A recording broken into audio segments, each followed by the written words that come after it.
adalah pembelajaran tentang rapor pendidikan. Rapor pendidikan ini baru masuk. Ini baru masuk di topik untuk kepala sekolah. Tapi tidak tahu kalau kita, coba kita buka topik kita, apakah ada rapor pendidikan juga. Kalau ada berarti kita juga punya aksi nyata nanti. Saya aksi nyatanya ini. Jadi mohon izin saya sampaikan ini aksi nyataku sebagai kepala sekolah, karena saya dituntut untuk menyampaikan apa sih itu rapor pendidikan. Nah, itu yang akan kita upload di YouTube, di media sosial, bahwa inilah aksi nyata saya di BTS 16 dan ini baru launching minggu lalu. Rapor pendidikan apa yang diminta di sini, Bapak Ibu saya diharapkan untuk menyampaikan ke kita apa sih itu rapor pendidikan. Ya, rapor pendidikan itu adalah kita dapat melihat bersama Bapak Ibu di pengertiannya terkait tentang rapor pendidikan. Rapor pendidikan itu adalah platform yang menyediakan data laporan hasil evaluasi sistem pendidikan sebagai penyempurnaan rapor mutu sebelumnya. Ya, kebijakan evaluasi sistem pendidikan yang baru lebih menekankan pada orientasi terhadap mutu pendidikan. Jadi bukan melihat atau bukan mencari kekurangan sekolah, tidak. Kita sebagai cerminannya ke sana, bahwa rapor pendidikan saya agak rendah di sini, saya akan utamakan di situ. Seperti itu. Nah, kemudian perbedaan antara rapor pendidikan dengan rapor mutu.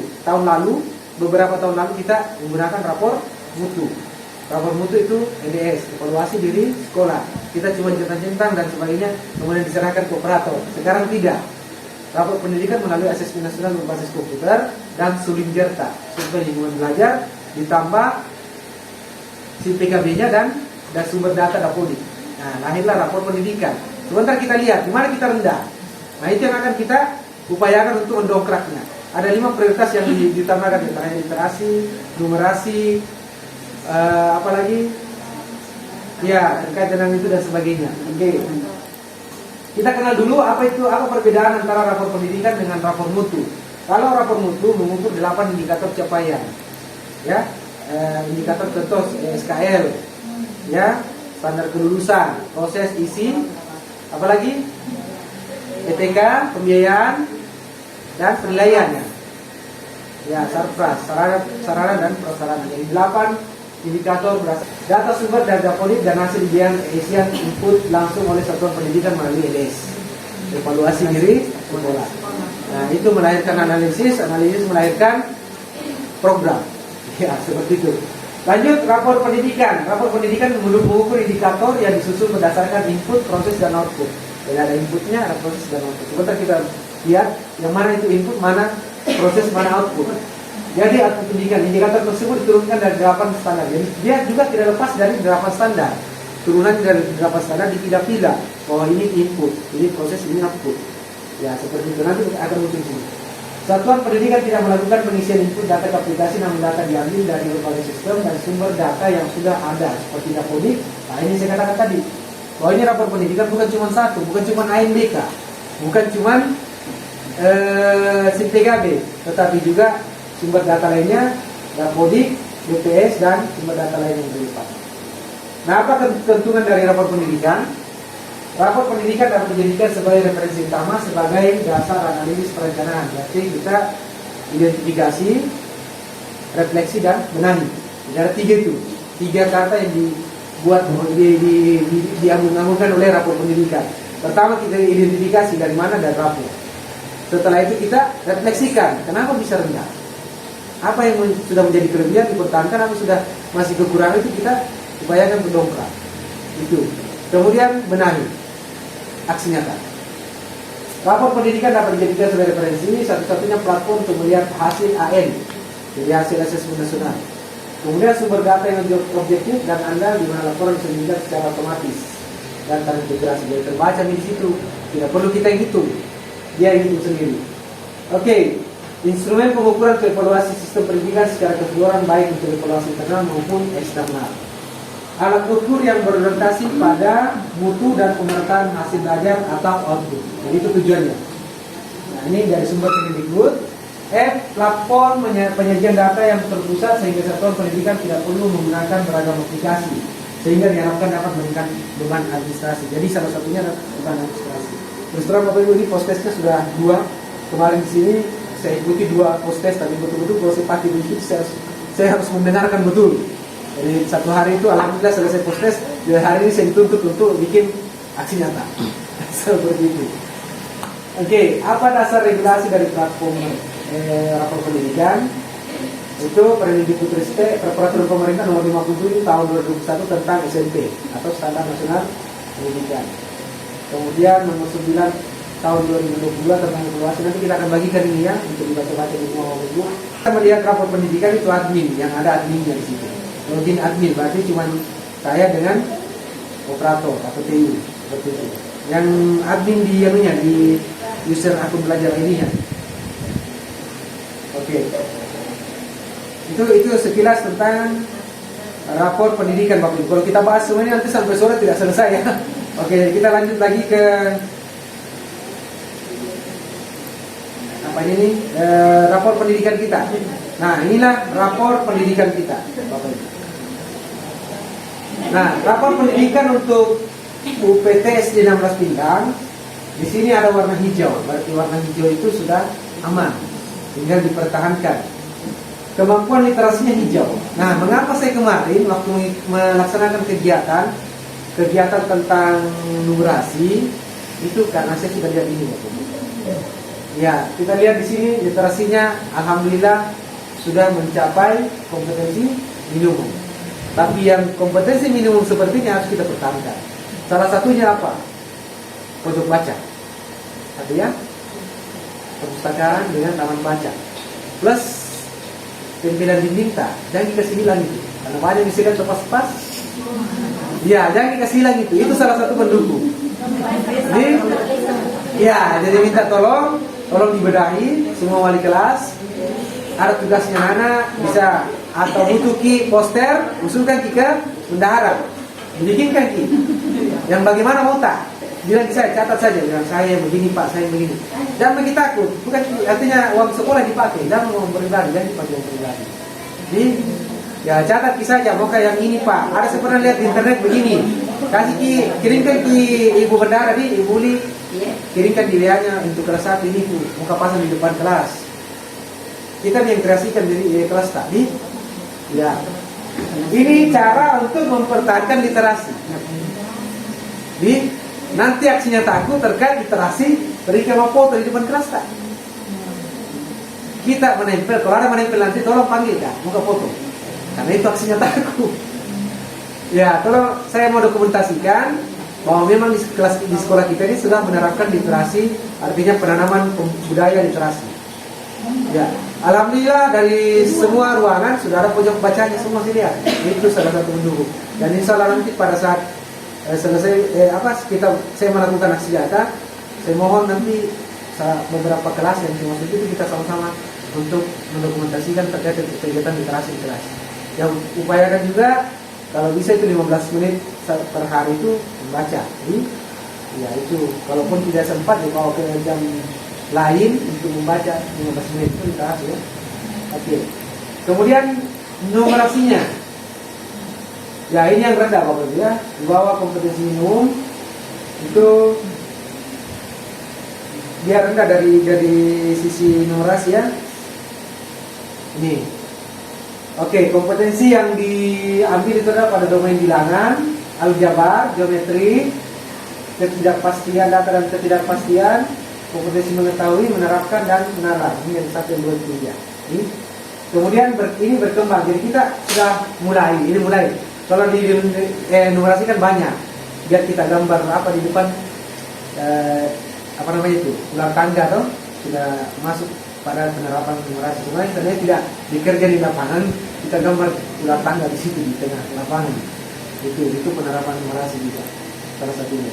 Tapi dikerja lagi nanti jatuh lagi semen, kena lagi di bawah, motor lagi. Jadi nanti bisa selesai di bangunan baru kita betul-betul maksimal. Ya, ini indeks karakternya itu berkembang. Untuk karakter di sekolah kita itu berkembang. Nah, selanjutnya mutu pembelajaran, keamanan dan inklusivitas, yaitu perasaan dan interaksi peserta didik di sekolah sangat menentukan kualitas pembelajaran. Peserta didik yang merasa tidak aman, misalnya karena mengalami perundungan. Ini pernah pertanyaannya kemarin di Suling Jaksa, apakah Anda pernah apa ini? Guru pernah membentak siswa. Seperti itu kan? Ada ya? Dengan suara keras. Dijawab sangat baik, sangat setuju, kurang setuju, tidak setuju. Kan begitu ya? Ya itu yang mempengaruhi ini, sehingga lahirlah rapor pendidikan kita. Ini rapor pendidikan kita, ya masih iklim keamanannya masih aman. Alhamdulillah, karena kita sudah menerapkan juga sekolah ramah anak. Kemudian ini Pak Faisal posisinya di Jabodetabek ada tidak sekali? Apa? Sekolah ramah anak. Ada. Masukkan di Jabodetabek. Seharusnya itu ada kan? Siapa Sekolah koordinator sekolah ramah anak itu dimasukkan Jabodetabek karena dia kan tarik data di situ. Ya, tarik data di sekolah ramah surat tugas. Sekolah ramah anak, UKS, harus ada SK-nya semua ini. Siapa ketuanya? Ya, untuk UKS toh. Kemudian yang ramah anak siapa? Ada Wiyata. Ya, semuanya di luar ya boleh ya Wiyata. Jadi ini semua SK dimasukkan di Jabodetabek Pak karena dibaca di sini. Ya, kalau bisa ada SK-nya di surat anggotanya kita semua kan? Ya, seperti itu kita semua dari warga. Kemudian iklim inklusivitas, berarti kita baru merintis di sini, statusnya baru merintis. Ya, berarti belum mencapai normal ceritanya. Berarti kita upayakan di sini layanan disabilitas. Memang kita kan tidak ada disabilitas di sini kan? Ada kan? Disabilitas? Tidak ada. Nilainya gitu. Tentang pedagogik dengan profesional. Oke, sini nilainya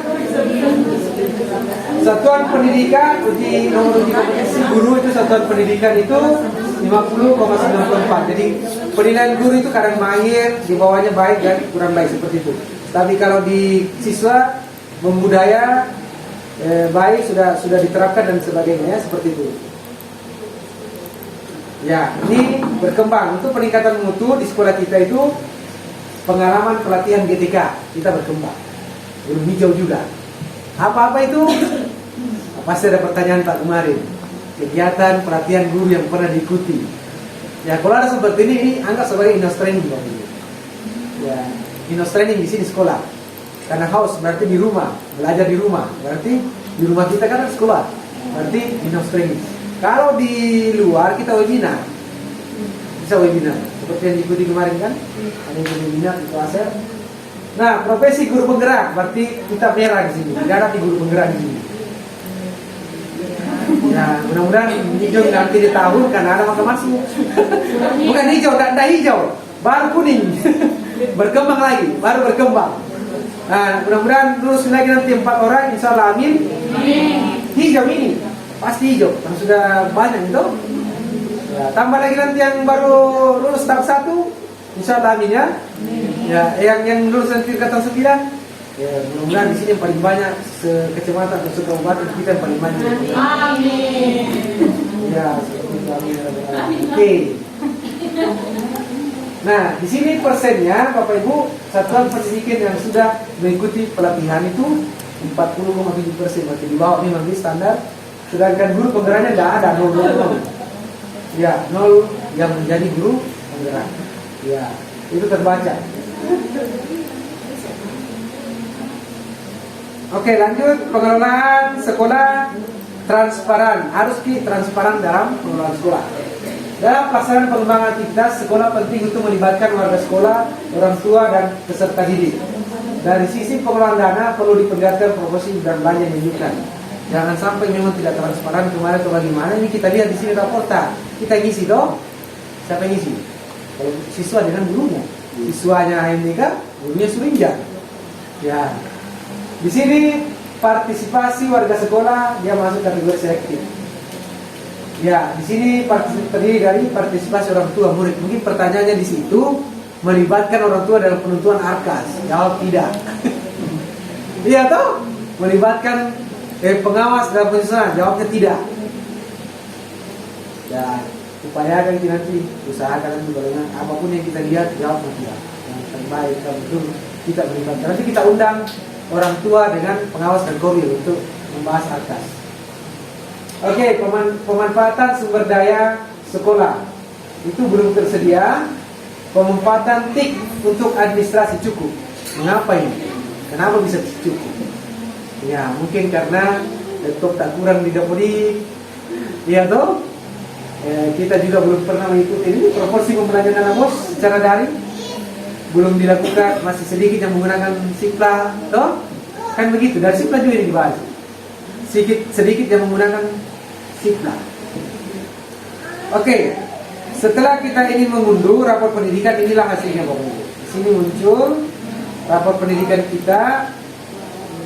Nah ini, di sini ada A, B-nya tidak ada karena di dinas, dia di dinas ya, B yang ngurus dinas itu tentang Sarpas. Terkait tentang kemampuan literasi kita itu 1,82 mencapai kompetensi minimum. Mencapai belum mahir ya, belum mahir, belum membudaya, baru mencapai. Berarti kita harus dongkrak juga literasi. Kita harus dongkrak juga literasi. Proporsi peserta didik apa ini? Kemampuan literasi cukup cakep, berarti cakepnya sekian ya, 56%. Nah, sedangkan untuk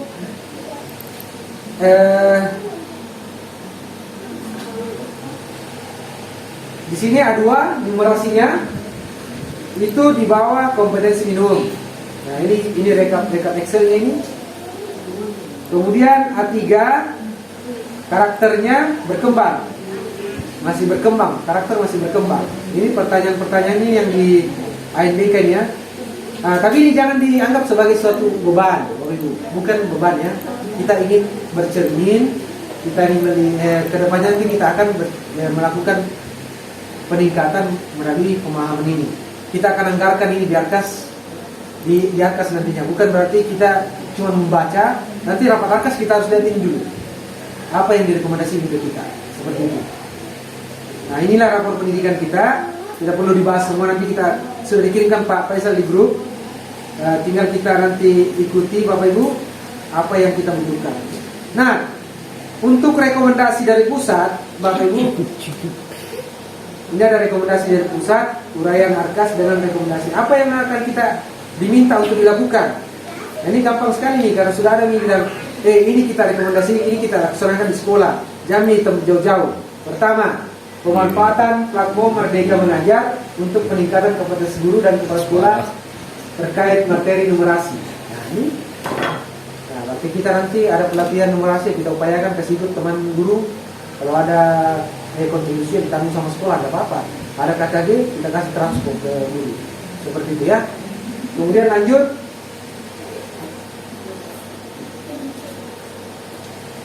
Perlu dibenahi karena benahi 1, benahi 2, penguatan pembelajaran numerasi dengan menggunakan modul numerasi berbasis tema dan sumber lainnya di platform Merdeka Mengajar.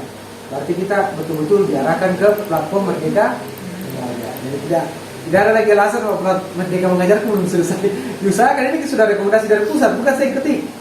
Ya, dari pusat merekomendasikan ke kita apa yang menjadi kebutuhan tak. Bila nanti kita sampaikan kebenaran Bu untuk menjalankan numerasi guru A butuh ini. Tolong dikasih. Yang penting ada cita-cita, ada LPG-nya. Ya, jadi kita akan tidak lepas dari sini. Lanjut lagi, menaik keempat apa? Pembentukan dan optimalisasi komunitas belajar untuk peningkatan kompetensi guru. Tinggal harus buat dulu di sini terkait numerasi. Jadi ada kelompok belajarnya guru terkait numerasi. Contoh KKG di sini kita fokusnya ke numerasi. Nah, seperti itu. Kemudian refleksi pembelajaran guru dan seterusnya. Jadi ini kita bisa baca-baca dulu, sudah dibagikan sama Pak Faisal tadi di grup. Sebelum kita rapat Arkas, jangan sampai nanti ada, kenapa ada begitu? Kenapa itu mau dianggarkan? Ini tidak. Ya, nanti kita bahas di Arkas. Oh, ada seperti ini di sini, ada seperti ini di sini. Ya, kenapa kita anggarkan itu? Ya, seperti itu ya. Nah, pemanfaatan platform Merdeka Mengajar. Berarti kembali lagi Merdeka Mengajar. Berarti PNM tak selesaikan lagi. Jadi mungkin untuk saat ini terkait tentang sosialisasi rapor pendidikan kita, nanti kita akan kembangkan pada saat rapat Arkas lagi ke depan. Nah, jadi mohon nanti kita akan undang beberapa stakeholder pendidikan, baik itu pengawas, kepala komite, wakil orang tua, kemudian guru-guru dengan kepala sekolah. Seperti itu. untuk pembahasan atas. Mungkin cukup sekian yang sempat saya sampaikan. Ada LK-nya Bapak Ibu, ada LK yang saya bagikan di grup, tolong diisi. Diisi sesuai dengan kondisi sebelumnya. Tapi Bapak Ibu sudah paham tentang lapor pendidikan kan? Sudah ada gambaran? Ya, coba dijawab itu LK-nya, karena itu adalah bagian daripada tugas yang akan kita selesaikan hari ini. Mungkin seperti itu. Ada yang bertanya sampai di sini? Silakan. Ya, silakan. Terima kasih. Yang saya mau tanyakan nanti sini LK-nya itu dia harus untuk per kelas atau kita saja kita ambil masukannya itu gimana? Oh iya, bisa dibagi kelompok saja Bapak Ibu. Kita bagi 2 kelompok atau 3 kelompok. Nanti kelompok 1, 2, dan 3 kita diskusi nih. Apa menurut kita? Tidak apa-apa. Nanti teman-teman yang lain isi saja sesuai dengan kenyataan. Jangan dibilang saya harus mengarang supaya lebih bagus.